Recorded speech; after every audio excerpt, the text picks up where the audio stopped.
Hi everyone, this is Keith from Investment Modes, and welcome to my one of my video podcast episode.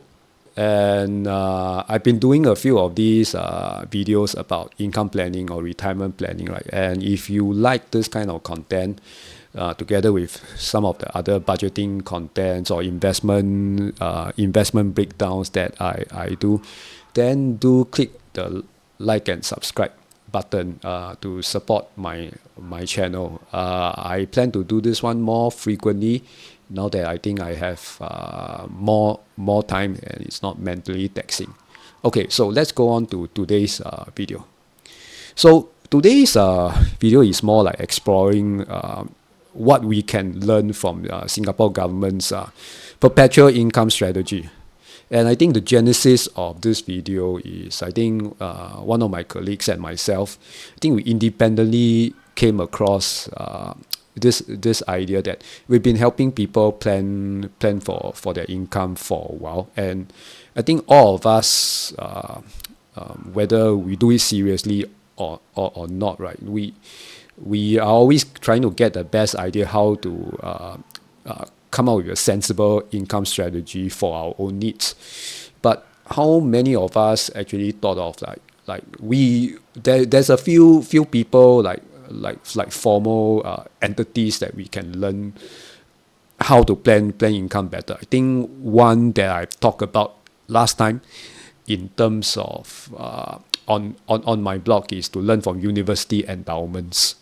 But closer to Singapore, right? A lot of us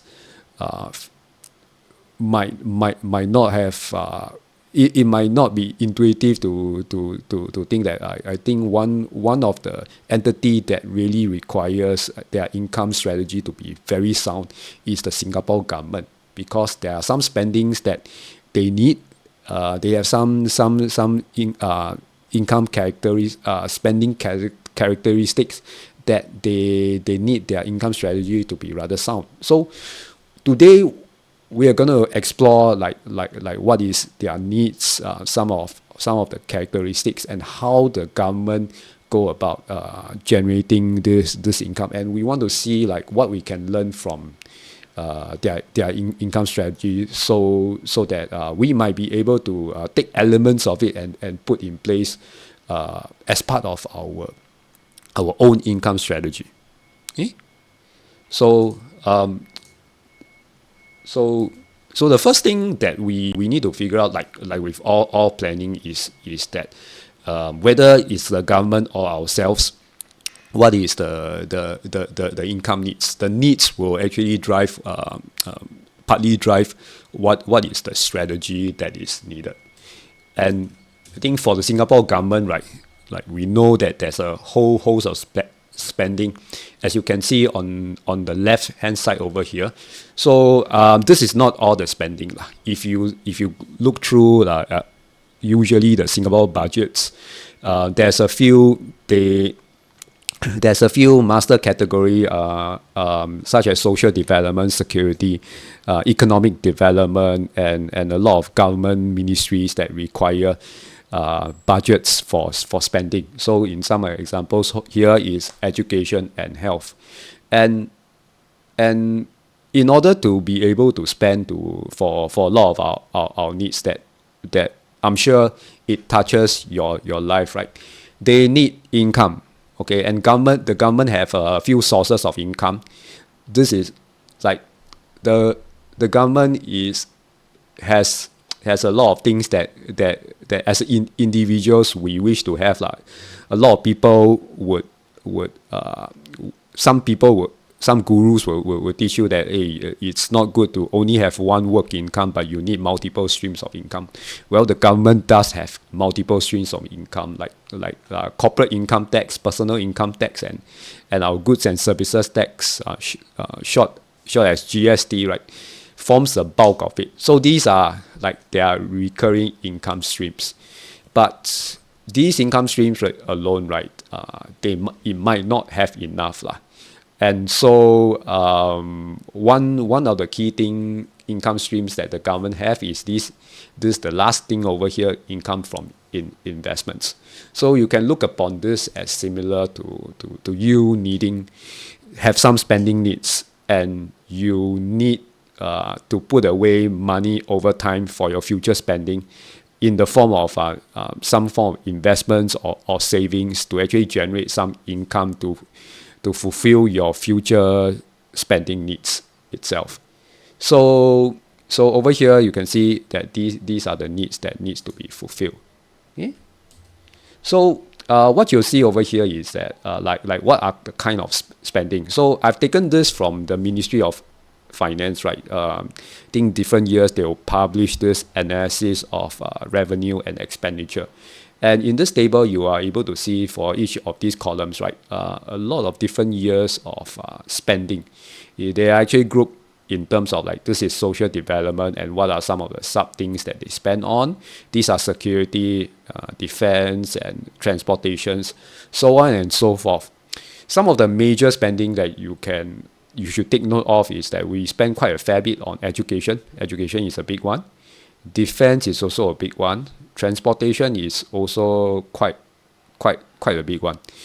And all of these they aggregate to a certain amount. So this is like about 71 billion. If I get my numbers correct, this is 71 billion in 2016. And gradually, what you notice is this is the characteristics of their needs. The income that the overall income that they need, right, needs to actually fulfill this spending that is going up over time. In 2016 is about 71 billion, and then what is actually forecast for 2021 and 2022, which has already passed already, is about 102 billion. So that's like about in the span of 1, 2, 4, about 7 years, right? That's about a growth of about 50%. Or 40 or 50%. So there's a gradual need to fulfill this level of spending. Okay? So when we look at the characteristics of the spending needs, right, it can be illustrated in this diagram that some of you might find familiar with. And they probably have a certain starting capital. This one would come from probably some parts of our reserves, which is managed by different Singapore entities. And so these income needs, right, needs to fulfill part of this spending. And there is a certain income that they need. And the interesting thing about this income is that it goes up over time. So most likely they need to preserve the purchasing power. So the income needs to be consistent, and they need to be adjusted for inflation. Now the interesting thing that might be different between what the government needs and your needs is that for retirement planning, usually that it is finite. We're not sure how much each of our longevity is, but that usually we're not planning for our income to last perpetually. But for the government, right, this is a key difference in that the sustainable periods, right, there is no ends to this one. It needs to the money to be, this spending needs to be consistent, but yet for the capital, right, it cannot go to zero. It cannot be depleted. Now, of course, what might be different for the government compared to ourselves is that they can have injections into these reserves, which depending on your personal situation, that might not be a feature. And so there might be injections, but overall net of this one, they do require quite a consistent inflation adjusted income. So I've listed over here like some of the main characteristics that we need to take note of.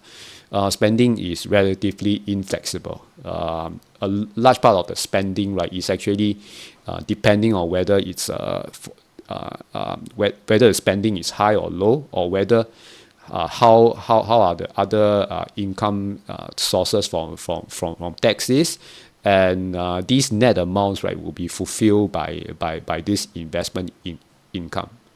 Okay, so over here in this table, you can take a look at from full year 2016 to 2022, right? The different income sources, and these are two different tables, but since the years are the same, right? I managed to join this together with this.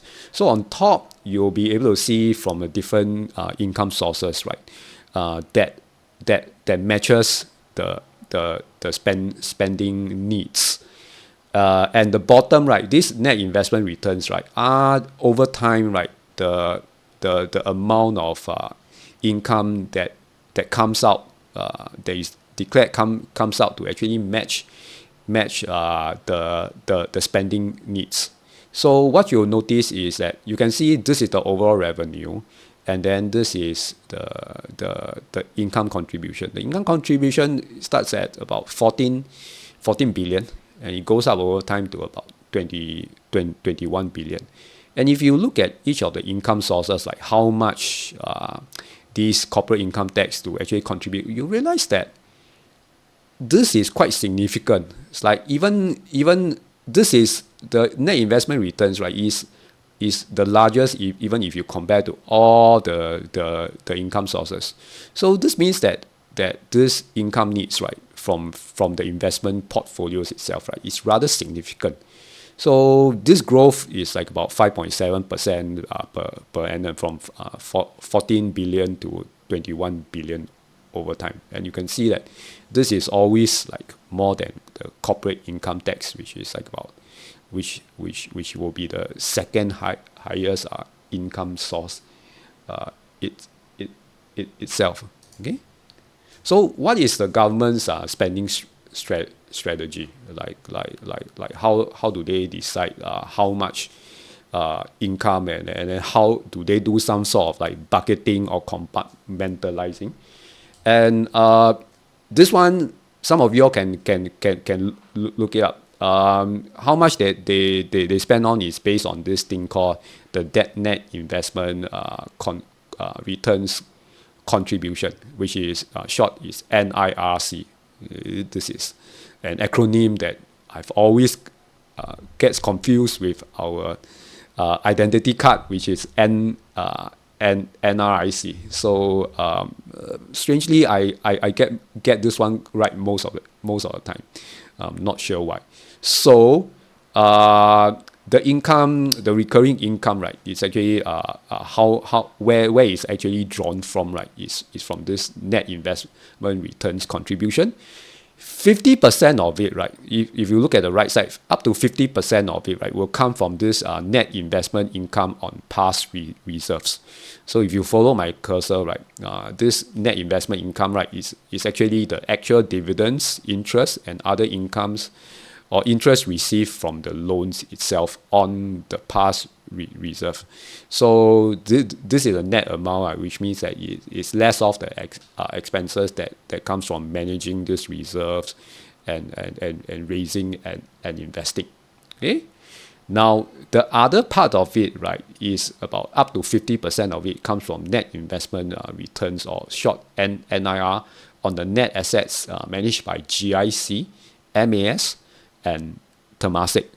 So this NIR was actually put into the Constitution, right, in 2009. So this is actually based on the expected long-term real rate of return, which means that it's not the rate of return, investment returns, right, of GIC or Temasek, right, of the past year, but they in a sense they determine, I think, based on the returns in the past and what kind of allocations that they have, they determine this expected long-term real return going forward, and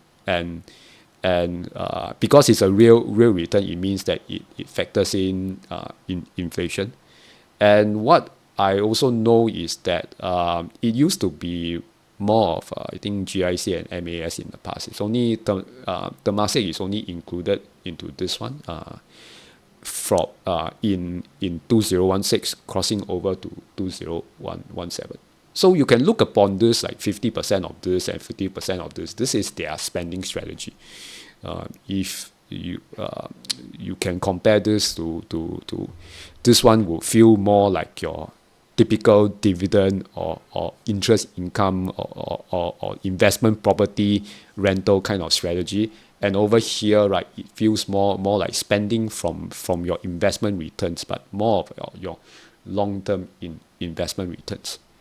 So you might be curious, like why is there a shift in income strategy in 2009?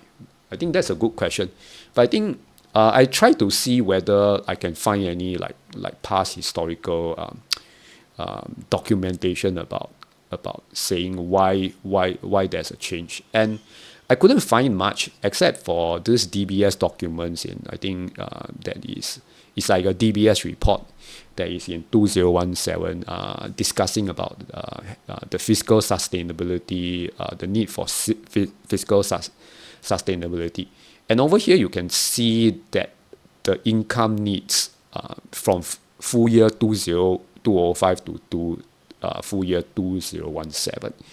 And over here you can see that from 2008 to 2009, this is where you switch from an NIR to this NIR framework, and from 2015 to 2016, this is an incursion of Temasek.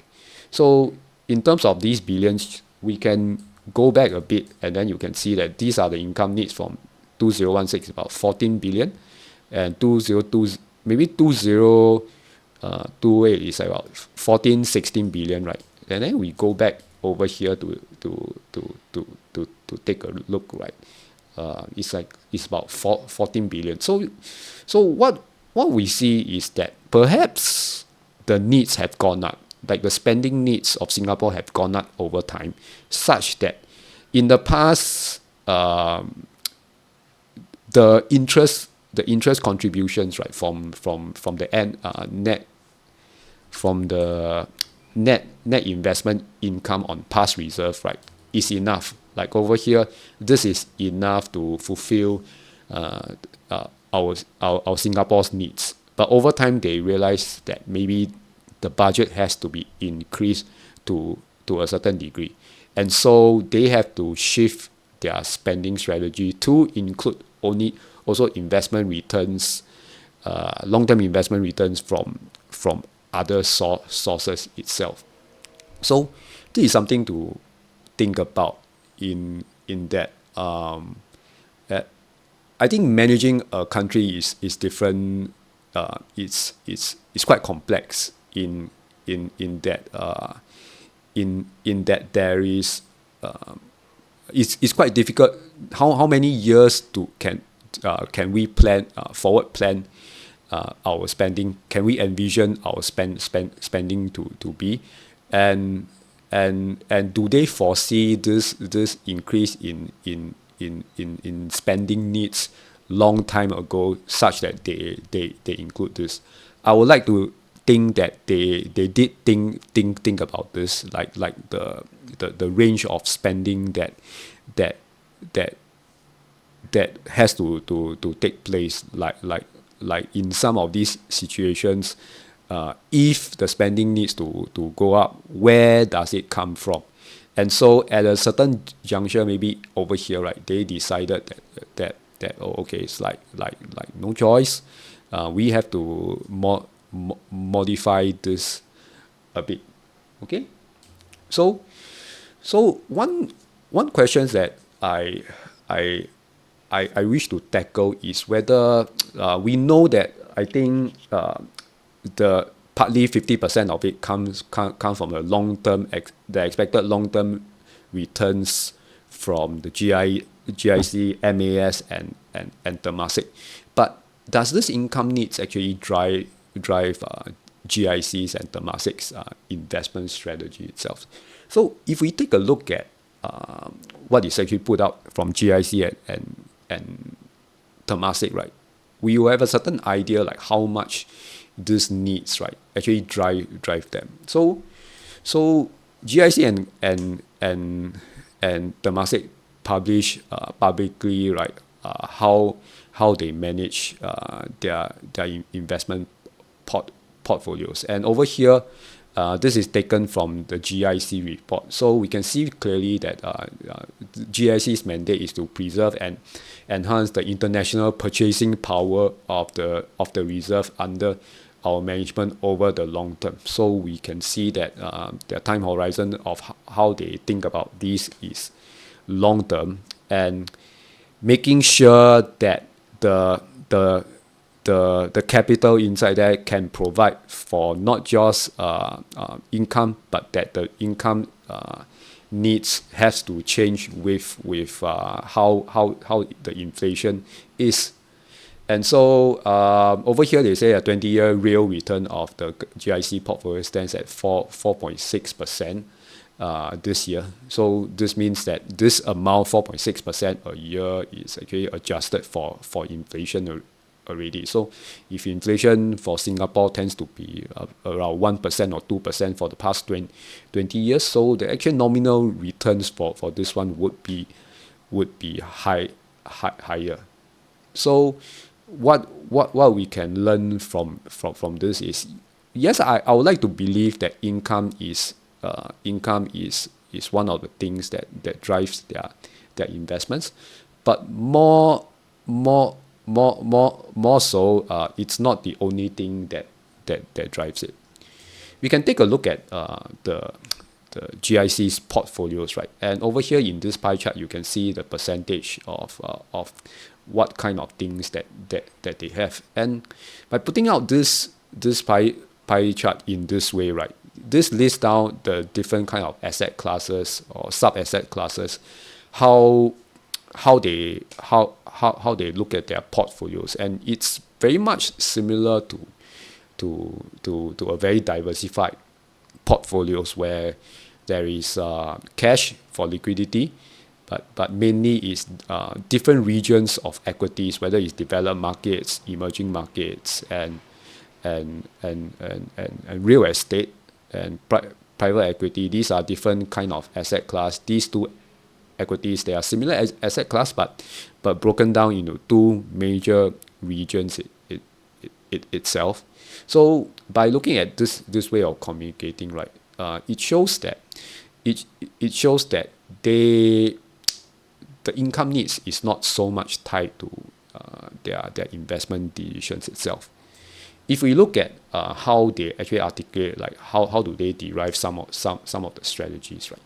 Their strategy is very much based on for they have a targeted return for each different groups, and this returns, right, has to be how they seek out the kind of assets or sub managers to manage their, let's say, developed market equities or inflation-linked bonds or real estate, right? It's to make sure that these strategies is able to generate above a cost of capital, and is funded or is funded through the sale of an asset class or combination of asset classes. So what this means is, I think what is on the forefront is like, what is the kind of hurdle for the kind of risk or volatility that they're taking for this portion of the portfolio. So say, for example, if we talk about private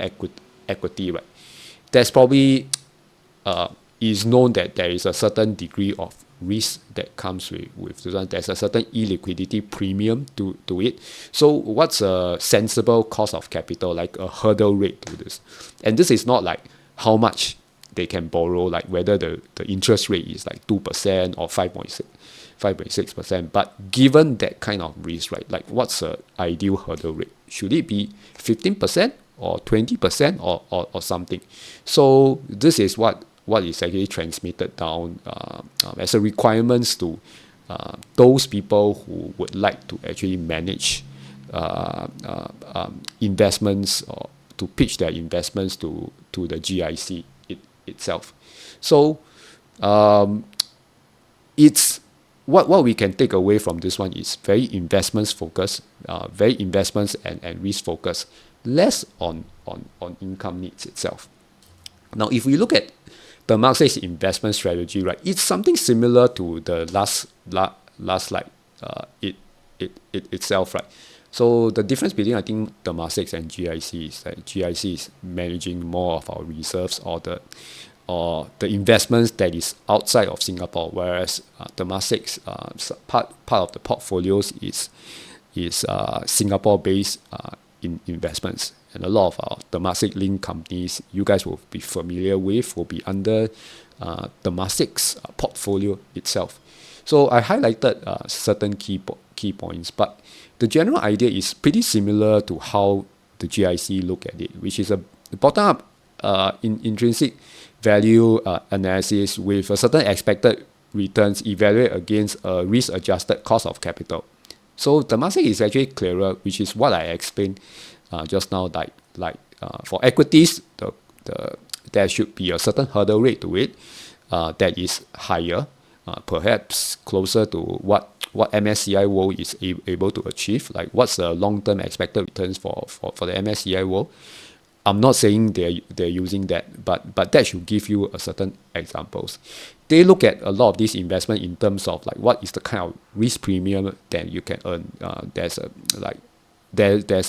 empirical evidence that shows that there's a certain illiquidity risk premiums that you can earn if you invest in unlisted investments. So how much of these premiums can they embed as part of the cost of capital, and then this one would be something that they use to actually make the investment decisions from. So over here, this is the portfolios itself. You can see they are grouping them not in terms of whether they are Singapore in investments or whether these investments are more unlisted, how liquid they are, or they are listed in countries that is large blocks or different groups. Okay, so now that we have taken a look at their spending strategy, what makes up their portfolios, like, so what can we actually learn from the government's income planning that we can apply on our own plan? Now, the first thing is that you realize that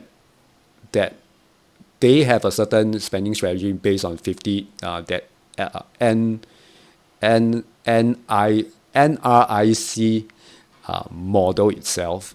That would be something that is synonymous with the financial planning portion. How much can I spend so that I don't run out of money? Okay, but there's also the other portion of it that is actually driven more by the investment managers. Like, what is my asset allocation supposed to be? So for a lot of us, we usually make all these decisions on our own, but we're actually wearing two different hats, and for some they don't realize that they're actually wearing two different hats. So one of the hat is being a wealth manager or financial planner, and these are some of the decisions that a wealth manager or financial planner will have to make, like thinking about, for this goal itself, what's my time horizon, what is the kind of my risk tolerance that I can take myself, how much returns do I need, do I really need high returns?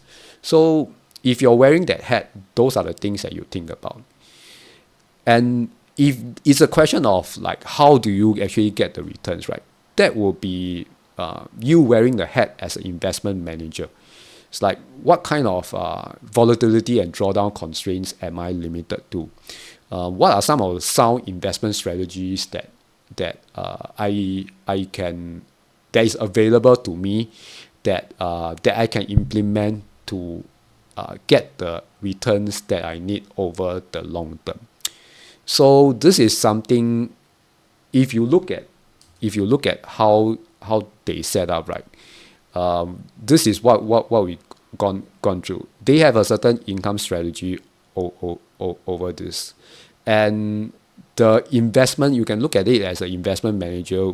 Those they have different assets, and these assets is actually managed by different entities such as GIC, Temasek, and MAS, and they even GIC Temasek themselves, they farm it out to sub managers, right, to actually manage these different pools of it. So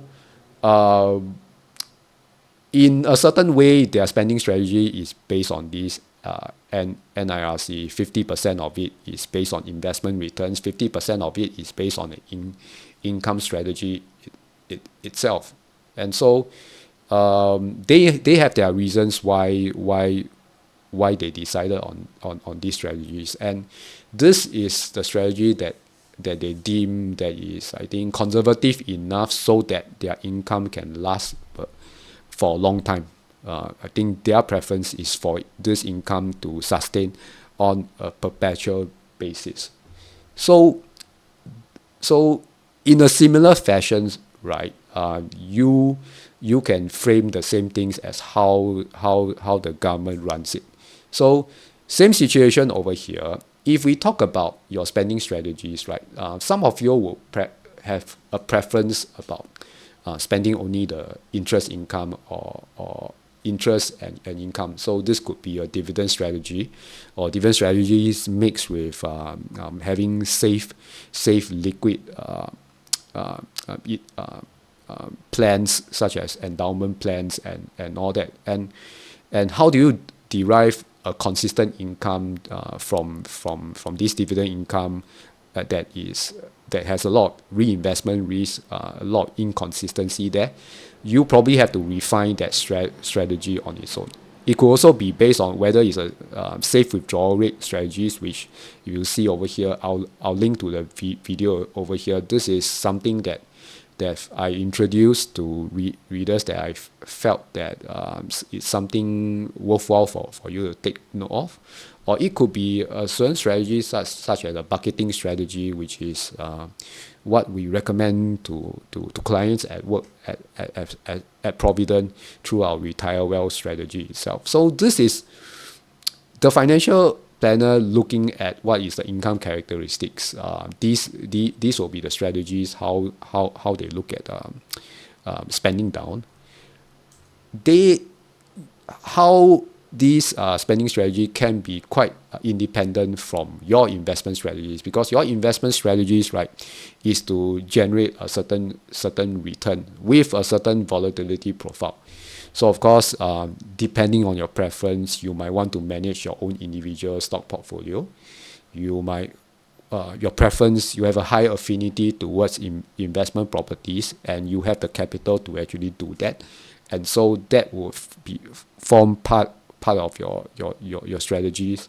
Or it could be what I suggested over here, which is a passive, low cost, diversified exchange traded funds or unit trust portfolio strategies that tends to be quite passive. And you can watch the first video that I do in this series to have a better idea about it. Whichever way, what you should take note of is that returns, you look at it from a total return perspective, because many of these strategies, they will throw out income and as well as capital gains or capital losses, right? Whether you should manage it yourself or you should switch to a different methods, right? You should look upon it as total annualized return so that you can compare against other strategies to decide whether this is the right investment strategy for your needs. But these strategies, right, by looking at this framing as two different hats, right, it allows you not to be so constrained by your spending needs, right, so that you can make a lot of independent decisions about it. And so I've shown this illustration in the past. If you look at the portfolio managers, right, you execute a certain style of investment strategies. You might be managing your own individual portfolios. So as a portfolio manager, your role is actually to generate the total returns that is within a certain risk profile itself. So the money, the dividends that you get, right, is actually recycled within this circle itself. So it makes sense to actually track this one based on total returns. And how much income that will comes out from it, that will be the role of the wealth planner, if you're wearing that wealth planner hat. had itself, right? And he will have to decide like how much to actually take out. If it's taking out too much, right? Most likely it will drain so much of this portfolio that it will impact the sustainability of it. Now, one last lesson to learn is that we can learn from this one is probably the history of how this spending strategy change over time, and whether we won't know whether I explained previously that there might be a difference in the degree of income needs that changes over time, and that might necessitate them to actually factor in the long-term investment returns from the GIC MAS portfolio, and over time to add the Temasek portfolios to this. And where we can think about this is that have you, like, how well do you know your future spending pattern? If we all of us, we don't hope to we hope that we come out with a good income strategy so that we don't think about it. But if we don't think well enough about our spending, will drive a lot of like whether we have enough income or not. So if in the past you feel that your future spending needs is probably an inflation adjusted 3,000 a month, but in actual case, right, there's a lot of things that you fail to account for, and your actual needs is actually closer to about 4,500. Then you will have a problem whether your capital is enough, whether this strategy itself is too risky to actually generate the income needs, income that you need. So what we can learn from this experience is that understanding your spending patterns in the future, like how much of your spending is inflexible or flexible, right?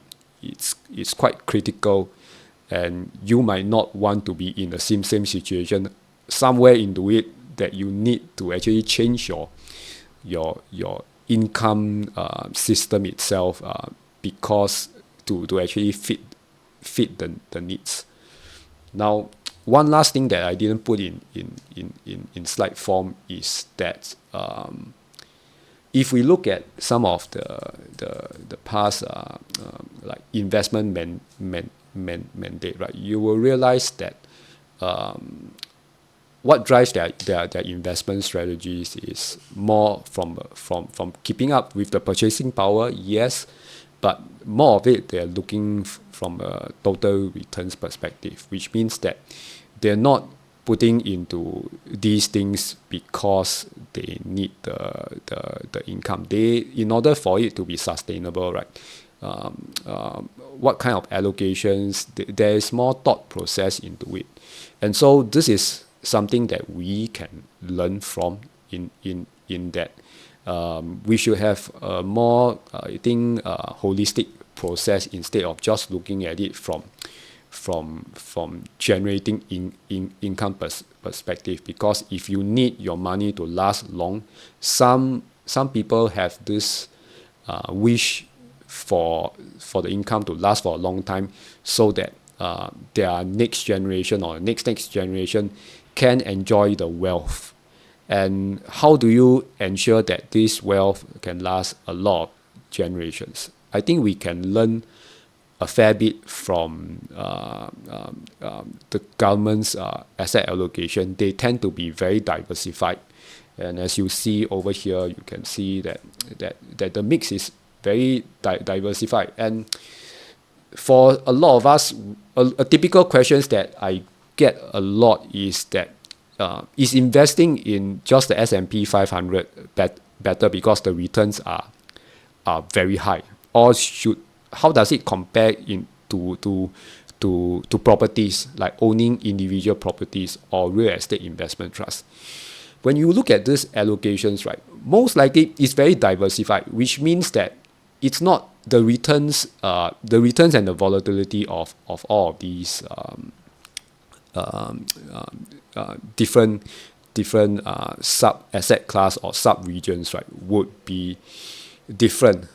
But in order to provide incomes that is more perpetual, right, one key thing that is set up this way is less focused on returns, but for overall sustainability. We're not sure what is going to happen, not just 10 years, 20 years, 30 years later, right? And because we are operating in a world that you're planning for, a world where you do not know what's going to happen, right? This portfolio that is diversified across different regions, but also different asset class, right, is more anti-fragile in that it's not prone to one single asset class or one single region of failure, because you will eventually explore the questions: is the US going to maintain their dominance? Is Singapore going to be conducive in the future, such that property is a good thing to own? We're not sure about that. If you ask me, even mine is just opinions based on my best guess, and my opinions don't really matter a lot, because I could be wrong about it. And then if you base on your whole investment strategies to generate income based on my opinions, right, then what if I'm wrong? What if another person is wrong? So this diversified strategies over different asset class and different regions, right, it is more resilient across, if you want your income to be perpetual.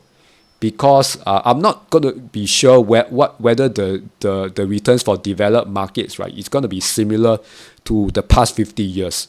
It might be lower because it's safer. It might be higher because it's more risky, right? And therefore, the compensation for this higher risk, right, might be higher. I don't know. But at least there is a certain returns, and it's more anti-fragile over it. Now, whether the income is actually sustainable over time, right? It's very much based on the ratio between your income to the capital needs, and this we're not sure every time that if, let's say, they need to generate 21 billion for these few years, right? How much is the capital if we put together the reserves, GICs, how much GIC is managing, how much the market is managing, how much MAS is managing? There's probably a ratio to it. I would like to believe, right, like this ratio, right, is kind of like an equivalent to a very low safe withdrawal rate, which means that if the safe withdrawal rate is actually lower, it is less dependent on the returns of the portfolio itself, which means that even though the portfolio returns is quite low, spending a small portion of it, right, will ensure that the portfolio does not get impaired due to a certain more distressing kind of situation. So that's all I have to say for this portion, and hopefully you have some valuable takeaways on how to learn from how the government's income strategy is to put in place into your own investment strategy itself. If you like this video, do like and subscribe, and if you have any parts that I might not have explained very well, do leave inside the comments, and I'll see whether I can explain it better. And with that, we'll see you in the next video.